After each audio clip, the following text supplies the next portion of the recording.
Mauvaise nouvelle pour Amougou Belinga. Louis-Paul Motaz et Mvondo Eyolo entrent en guerre. Louis-Paul Motaz est face à Samuel Mvondo Eyolo, un face-à-face qui se joue dans les parapheurs. Une fois de plus, le directeur du cabinet civil de la présidence de la République se met sur le chemin du Mafi, dont il tente de torpiller les propositions de nomination d'un directeur général des impôts, à l'avantage de son protégé qu'il veut injecter dans l'arène. Entre le ministre des Finances Louis-Paul Motaz, qui logicum doit faire des propositions de nomination d'un directeur général des impôts, et Samuel Mvondo Eyolo, certes le plus proche collaborateur du chef d'État, on s'en mord la queue. Des sources internes à la présidence de la République spéculent l'éventualité d'une bataille entre des frères Dja et Lobo pour le contrôle de la direction générale des impôts. Louis-Paul Motaz est face à Samuel Mvondo Eyolo. Un face-à-face qui se joue dans les parapheurs du président Paul Biya. On n'est plus dans le champ politique, comme il y a quelques années à la faveur des élections à la mairie de Sangmelima, ni même comme on s'en souvient, lors des opérations de renouvellement des organes de base du RDPC dans la section Dja et Lobo 1, Sangmelima. Samuel Mvondo Eyolo avait mordu de la poussière en voulant imposer André Noël Essian à la tête de la section au désavantage de Sylvain Mvondo.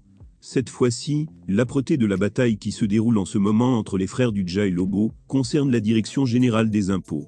Le directeur général des impôts démissionnaire a à peine fait ses valises, à peine fini de faire ses adieux, que sa succession attire les regards des faiseurs de roi. Après Mopa Modeste Fatouin, il faut bien un chef pour mener à bon terme la fiscalité. D'où les allures d'une bataille épique qui s'est transportée dans les couloirs du palais de l'Unité.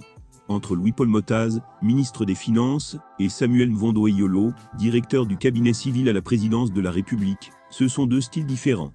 Deux profils de contre-nature en matière de la maîtrise des dossiers de la finance et la fiscalité.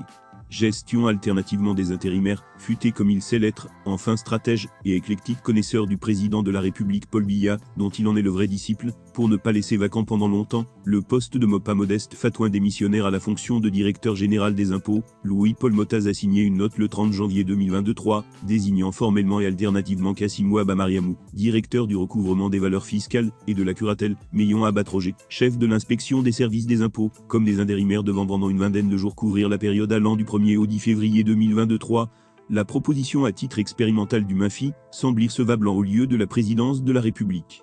Il est donc possible que cette proposition n'aille pas jusqu'à son terme. Alors que, à peine sortie du berceau, la proposition du Mafi a fait long feu, on a assisté contre toute attente à la surveillance pour la haute diligence du président de la République. Deux autres propositions juxtaposées instruites en urgence par le sommet de l'État.